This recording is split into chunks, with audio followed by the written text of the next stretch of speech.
ده يا جماعة حالة شعر معمول فورمالين. بقاله قد ايه؟ 4 شهور. ده بقاله 4 شهور. بذمتكم ينفع 4 شهور الشعراية تبقى من جذورها مزجزجة كده وهي شعرها اصلا اتحرقت؟ بصوا ده طبيعة شعرها، دي طبيعة شعرها. ازاي اطلع جذور الشعرايه مكتكته كده؟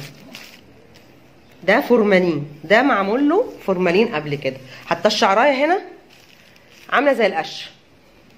شايفين الجذور؟ شايفين جذور طالعه اخشن من طبيعه شعرها واتحرقت ومحروقه.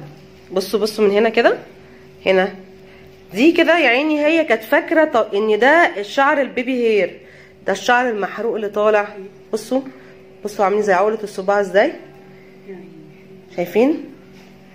بصوا محروق ازاي، كل الجذور طالعه من قدام محروقه.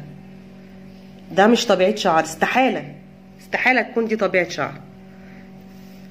شايفين كله؟ شايفين من هنا كل ده الشعر الجديد طالع مقطع. كل ده عشان الناس اللي بتقول لا ده بتبقى عندها اصلا ثعلبه، ده منظر ثعلبه؟ استحاله. هنشوف بعد جلسه جيلاتين العلاجيه المكثفه اللي بترمم كل المشاكل اللي بتجيلنا يا جماعه فيها فورمالين. هنشوف نتيجه الجيلاتين العلاجي المكثف للشعر هيبقى عامل ازاي. وخلي بالكم هو بيتساقط، بيقع جامد. هنشوف النتيجه هتبقى عامله ازاي يا جماعه. نتيجه الماسك الجيلاتين العلاج لكل مشاكل الكرياتين والبروتين والفرد. وبعد ما كان الشعر ابيض من الجذور، بصوا الشعرايه في الجذور عامله ازاي.